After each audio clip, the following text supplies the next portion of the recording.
Amen. So sige, let me start kung papaanong napaka-importante ang celebration ng Christmas o kapanganakan ni Jesus. Thanksgiving Sunday is also a very important one, especially to us Christians. In fact, sa libro ng Pentateuch, idiniin na ni Yahweh ang kahalagahan ng pagpapasalamat, pagbabalik tanaw, at pag-alala sa mga gawa at kilos ng Panginoon Diyos.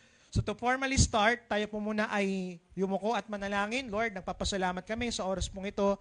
Bagamat may narinig po kaming bad news, pero salamat Lord kasi you're still so good sa buong taon na ito. At dalangin po namin, may present ko po ng maayos ito. At the same time, even kami, daladala namin ang isang puso na punong-puno ng pagpapasalamat. And I pray Lord that we will end this last Sunday of the year with a grateful heart and with a heart full of Lord, thanksgiving. Lord, we praise you, we honor you. In Jesus' name we pray. Amen and amen. So, pinakamalakas pong palakpak kay Lord. So, my message for today is entitled, last message for this year is, Dear God, salamat sa isang taon. Sabi mga, Dear God, salamat sa isang taon. Ayan. So, ngayong Thanksgiving Sunday po, no, I'll be sharing with you 3 important things about Thanksgiving. So I'll be sharing tatlong bagay na napaka-importante bakit tayo dapat magpasalamat sa Lord. Are you excited? So unang-una, mamaya ko baba natin yan, pero share ko muna mabilis. Thanksgiving is essential. Pangalawa, Thanksgiving is beneficial. And last but not the least, Thanksgiving is crucial. So uputan natin yung unang-una. Why give thanks? Kasi Thanksgiving is, number 1, essential. Sabi mo nga, essential. Ano po yung mga essential na ginagawa dapat ng isang tao? Matulog, kumain, mag-toothbrush, yes po. Ano pa? Maligo. May hindi po ba naliligo dito? So, those are essential. Pag sinabi kasing essential, kailangan. Tama ba? Yung arroz caldo ba, essential bang arroz caldo? Hindi pala. Iba pala yun. No? Ibang usapan pala yun. Sabi ka ng Deuteronomy chapter 8, verse 10 to 11, sabi niya, when you have eaten and are satisfied, praise the Lord, your God, for the good land He has given you. Be careful that you do not forget the Lord, your God, failing to observe His commands, His laws, and His decrees that I am giving you this day. Sino po dito na satisfied sa buong taon niya? 2024. Gusto ko makita yung kamay. Sige, satisfied. Sige. Yan. Thank you, Lord. Alam niyo po, bagamat may mga hindi magagandang nangyari, tama ba? Mga bagay na hindi rin nangyari, but I believe we can all agree that indeed 2024 is a great year to all of us. At alam niyo po ba, para sa isang matagumpay at pinagpalang taon, ang paalala ni Yahweh ay mag-ingat baka makalimot.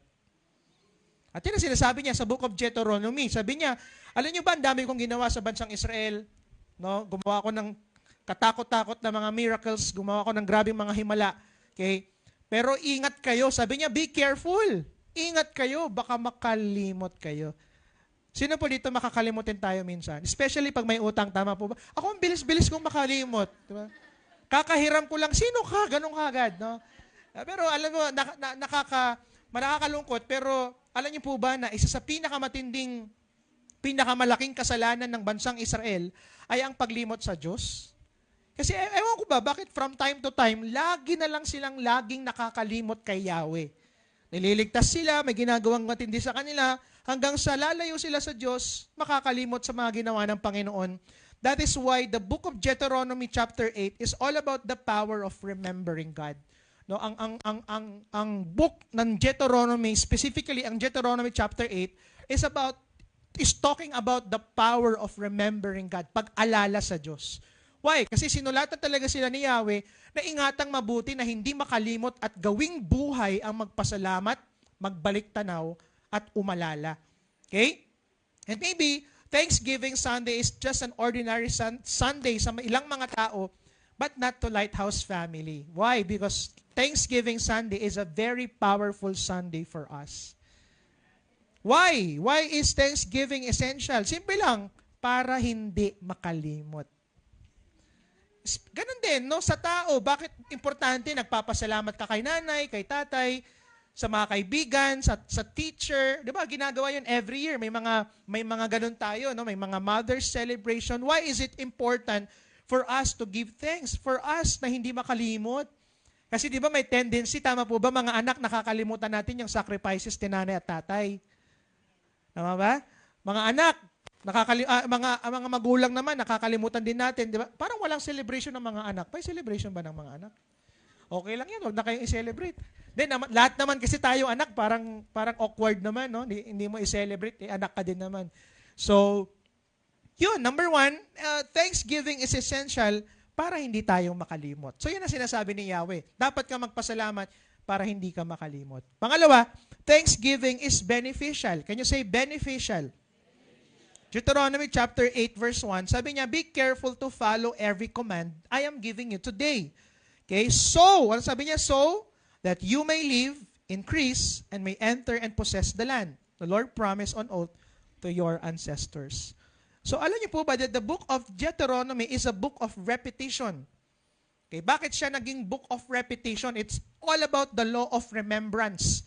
No? Sinulat siya, laging ang ginagawa dito, inuulit yung mga sinabi in the past. Kasi po, sa mga hindi nakakaalam, nung time na ito, yung first generation na tinanggal sa Egypt papunta ng Promised Land ay nagsimatayan na. Sa totoo lang, walang nakapasok na mga first generation sa Promised Land.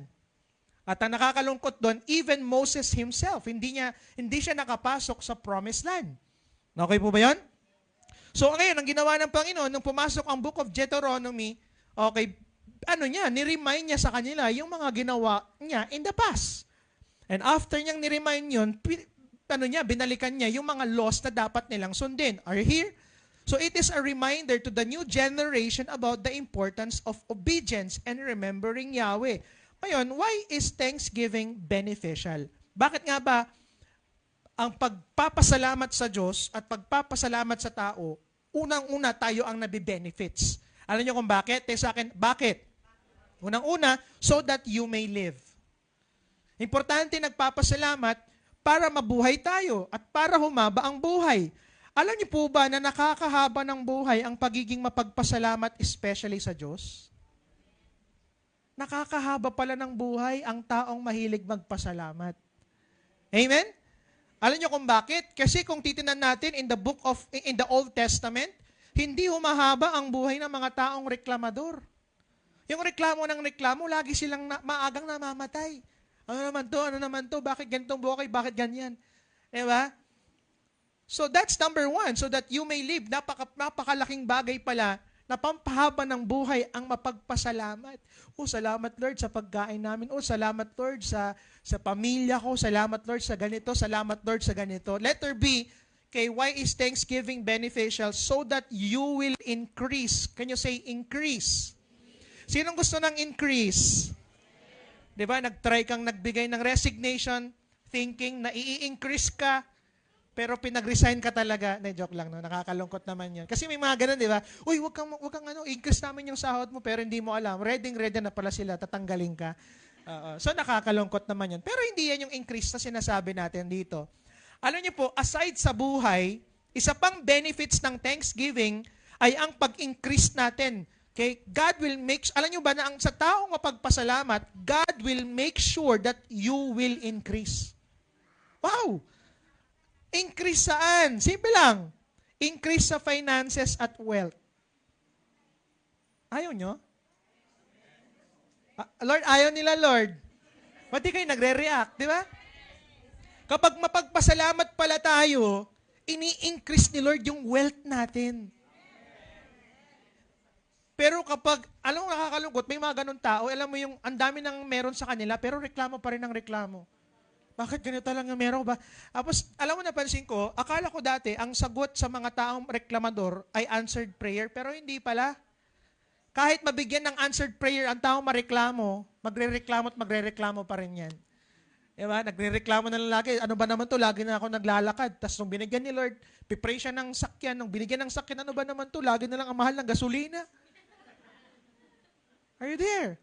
So, ang problema, it's not the blessing, but it's the heart. Na punong-puno ng reklamo, walang thanksgiving heart. So, you will not increase. Pag ganun ka pala, hindi ka mag-i-increase kasi hindi ka marunong magpasalamat. Alam mo, hindi ko po alam kung ganito kayo, Di ba, mahilig, minsan pag kumakain tayo sa labas, may mga ganun, especially ngayon, yung mga nangangaroling, ganyan, nagbibigay. Alam mo, ako sa totoo lang, very generous ako. Pero pag may nakikita ko mga bata, especially mga bata, yung binigyan mo ng konti, tapos nagre-reklamo, wala po kayong mas malaki. Ayoko ng ganun. Yung alam mo yung hindi marunong magpasalamat minsan may binigyan ako ng tinapay, nagreklamo pa, wala ba kayong pera? Sabi ko. Pero pag may mga ilang bata na binigyan ako, pero sobrang saya nila, minsan sinusobrahan ko ba, dinadamihan ko. Alam mo, sarap kasing magbigay sa mga taong marunong magpasalamat. Pero nakakainis, bigyan yung mga taong kahit ang dami mo nang binigay, hindi pa rin marunong pasalamat. Ito lang, bakit ganito? Di ba? Even si God. Amen? Pero you know what? Magugulat ka, mag-i-increase sa finances at wealth. Ano pa? Increase sa influence, increase na mga opportunities at favor in the coming years to come. Are you excited to increase? Alam mo, magugulat ka dahil nagpapasalamat ka today, maraming increase kang may experience next year. Lord, ayaw nila, hindi nila naririnig, Lord. Come on! O, pati yung buhok mo, mag-i-increase na rin yan, di ba? Mag-i-increase yan. Amen? Ano pa? So that you will increase. Letter C, why is thanksgiving beneficial? Una, so that you may live. Number 2, so that you will increase. And last but not the least, so that you will enter and possess your promised land. Ang ganda nung sabi, you will not just enter the promised land, but you will possess. Ibig sabihin, magiging pagmamay-ari mo yung lugar na yun. Kasi maraming nakapasok, pero hindi naman nila na-enjoy yung lugar. Tama po ba? Parang ako, nakapasok ako ng Disneyland, pero Disneylabas. Pero ang dami ko ng picture yun for how many years. Ganun ako, pero hindi ko masyadong na-enjoy. Kasi nakita lang namin, nakapasok kami, pero hindi naman talaga na-possess yung land. So, dahil sa pagrereklamo at pagmumurmur, hindi po ito sa mga taga-murmur, hindi nakapasok sa promised land lahat ng first generation. So, minake sure ni Yahweh na walang makakapasok sa pangakong bayan na hindi marunong magpasalamat. Kaya nga, isang malaking benefit ng Thanksgiving ay ang pagpasok at pagposes sa iyong pangako. Hindi ko alam kung ano pangako yun. For example, magugulat ka dahil mapagpasalamat ka today, magugulat ka 2025, papasok ka sa pangakong trabaho. Gulat ka this year, dahil mong pinasukan, pero parang walang nangyari. Pero next year, dahil meron ka mapagpasalamat na puso, starting today, pambira, papasok ka sa pangakong trabaho. Pangakong sahod. Parang ayaw nila, Lord. Yung iba, alam nyo po, papasok kayo sa pangakong bahay at lupa. Papasukin nyo rin po kami, ha? Amen. Ano pa? Pangakong promised land, hindi promise lang. Alam mo, nakaka-amaze kay Lord. Kaya nga, it's very important. Kaya nga si Lord, sinigurado talaga niya, walang makakapasok na nagre-reklamo, ha? Kaya please lang po, starting today, baguhin natin yung isip natin, baguhin natin yung puso natin. Lord, alam ko may mga bagay sa buhay ko na, di ba, hindi ka pasalamat, pero mas maraming bagay na dapat pasalamatan at doon kita pasasalamatan. So balikan natin, why is Thanksgiving beneficial? So that you may live, you will increase, enter, and possess your promised land. Sino excited na magpasalamat kay Lord? And last but not the least, Thanksgiving is crucial. So Thanksgiving is crucial. So aside from Thanksgiving, okay, ano yung una? Is essential, importante, beneficial. Also, Thanksgiving is crucial. So why Thanksgiving is crucial? Dalawang bagay. Unang-una, para hindi pumasok ang pride. Alam mo ba, napaka-importante na dapat tayo ay matuto lagi na magpasalamat. Kasi unang-una, para hindi tayo pasukan ng pride.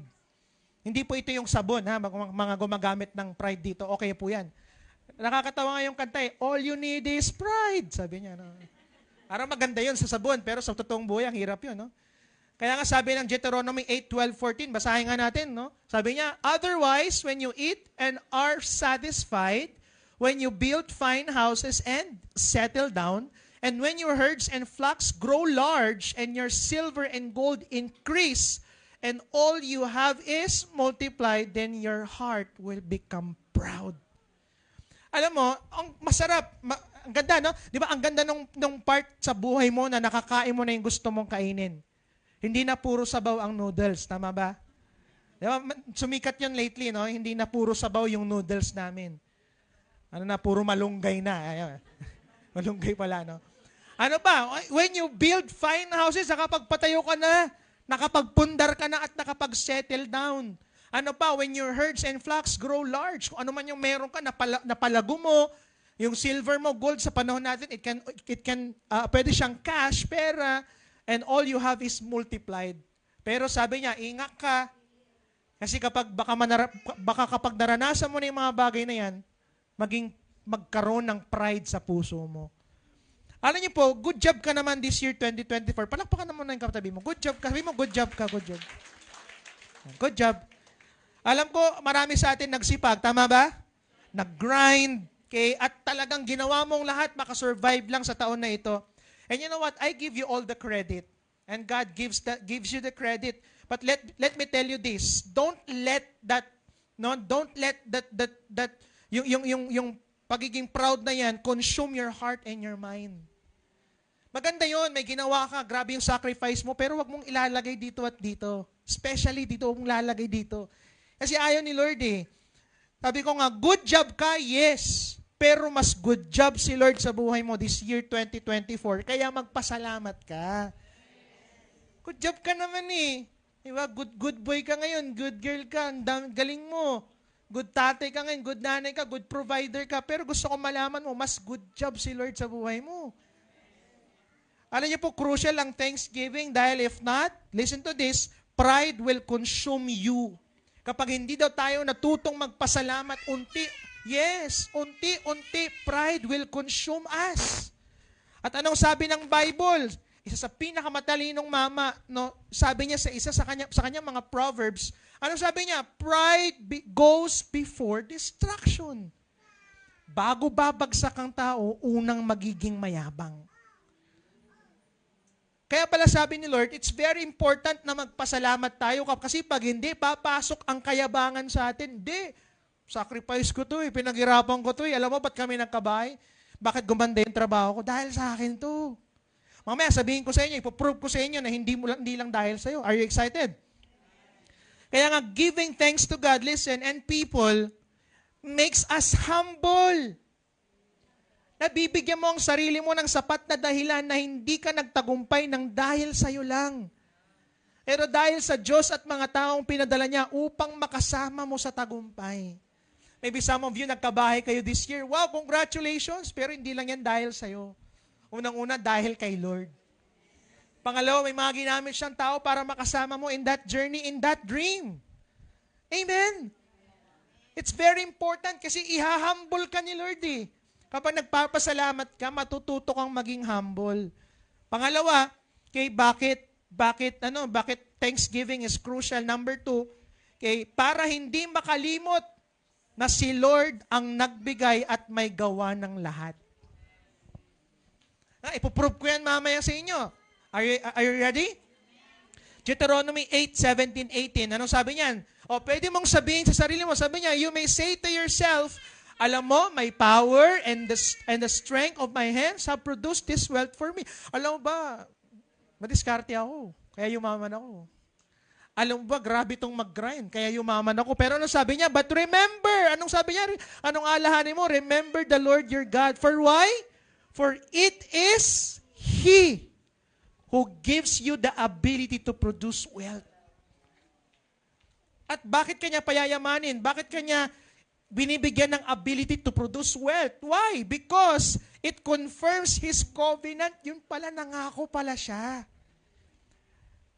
Ang sumagana tayo was a promise from God and He will fulfill it. Alam mo, sa totoo lang, bakit ako blessed ngayon? But blessed ang church ngayon? It's not just because of me, pero nangako si Lord sa daddy ko. At pagpapalain ni Lord ang mga anak ko because of God's promises to me. That's why it's very important for us to realize na, hindi lang ako ito. Amen? The truth is, it is God who gave us the ability to produce wealth and become productive this year 2024.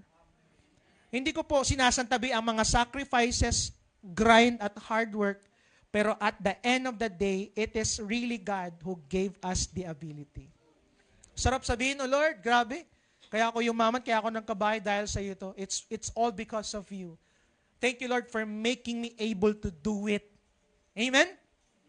Wow, grabe. So balikan natin. Why is Thanksgiving essential? Para? Sabi mo sa katabi mo, huwag kang makakalimot, ha? Di ba, yan ang mga laging sinasabi nila, yung pag gumanda ng buhay, huwag kang makakalimot, ha? Huwag kang makakalimot. Sabi mo sa team, huwag kang makakalimot. Pangalawa, why is Thanksgiving beneficial? So that you may live, increase, enter, and possess your promised land. And last, why is Thanksgiving crucial? Para hindi pumasok ang pride at hindi makalimot sa mga bagay at gawa, mga bigay at gawa ng ating Panginoon Diyos. Sino pong excited ng magbigay ng pasasalamat kay Lord? So maybe your question now is this: how can I express my thanksgiving to God? Excited na ako, Reb. Paano gagawin ko? Paano ko siya ma-express? Okay. Bigyan ko kayo ng 4 na bagay to express your thanksgiving to God. Unang-una, verbal expressions. Okay? Anong verbal expressions? Blessing God. No? Coming from your mouth. You acknowledge God's goodness and sovereignty. Sabihin mo, Lord, grabe, napakabuti mo sa buhay ko.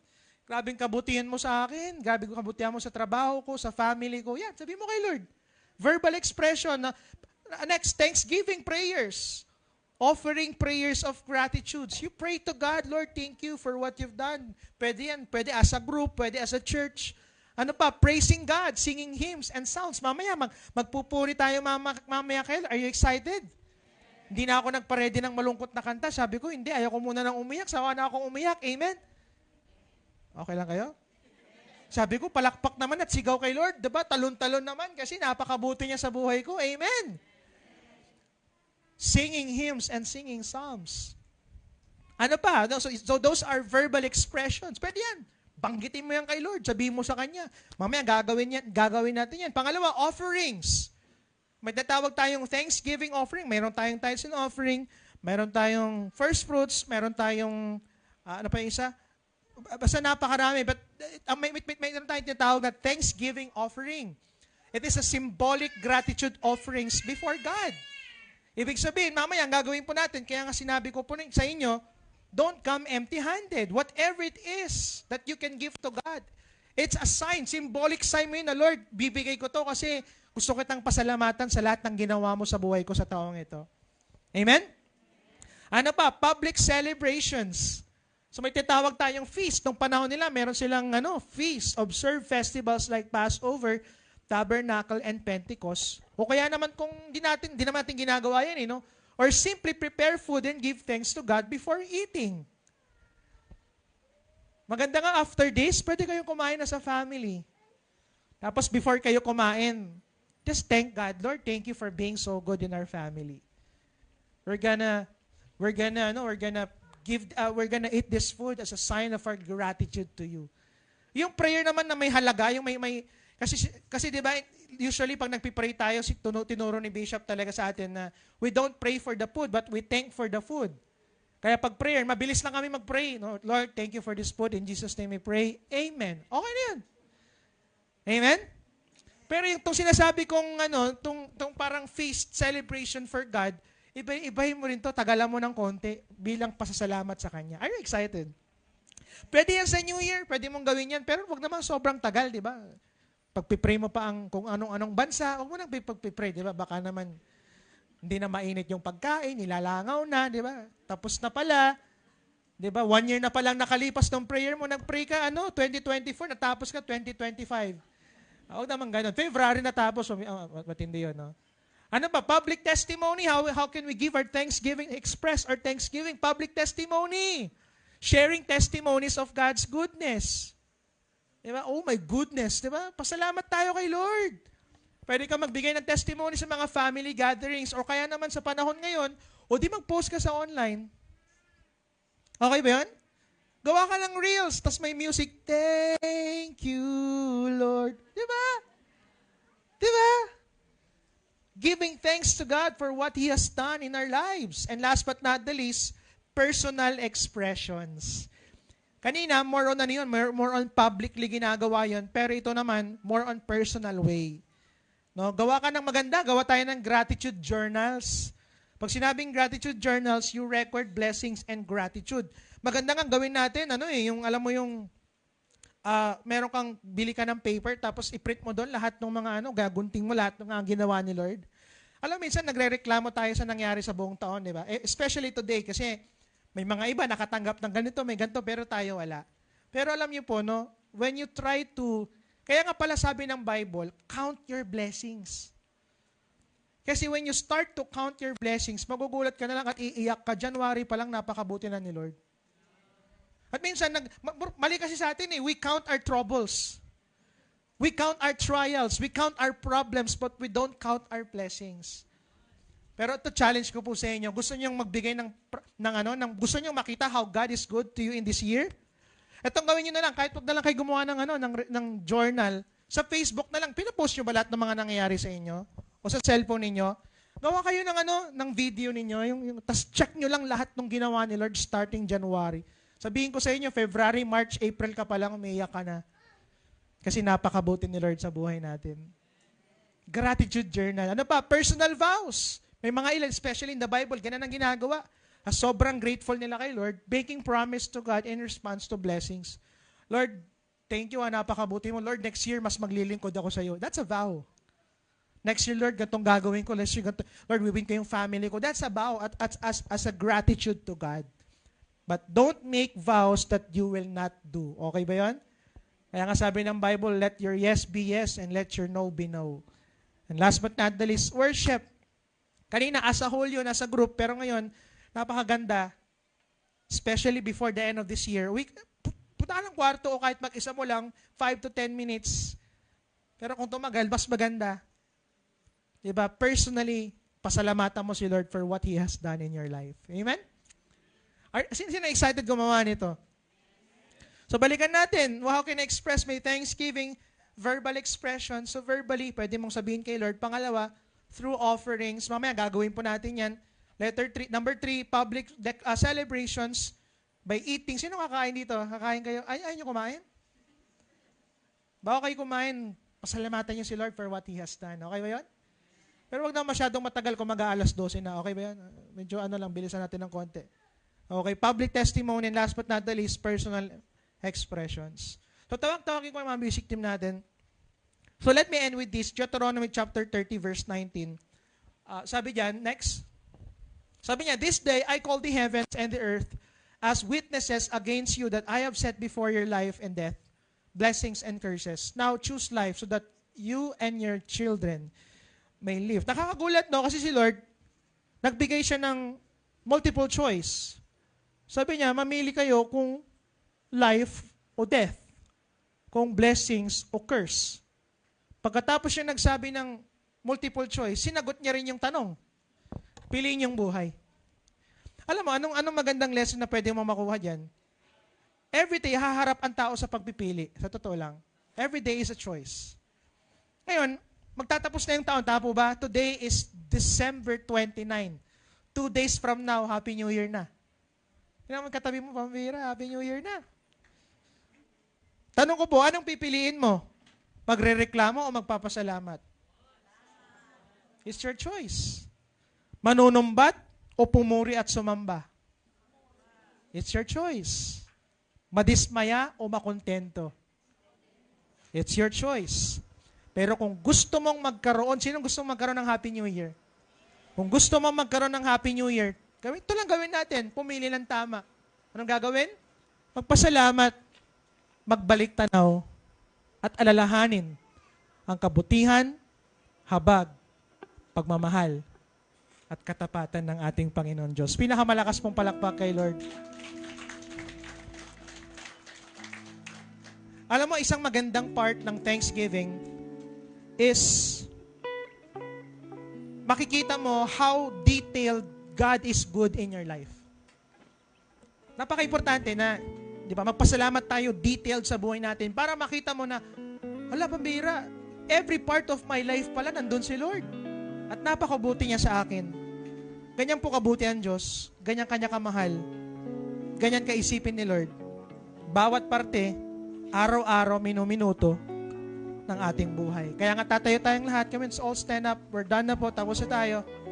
At sabay-sabay nating sabihin, can we just say it to God with a heart full of thanksgiving and gratitude? Sabihin natin kay Lord.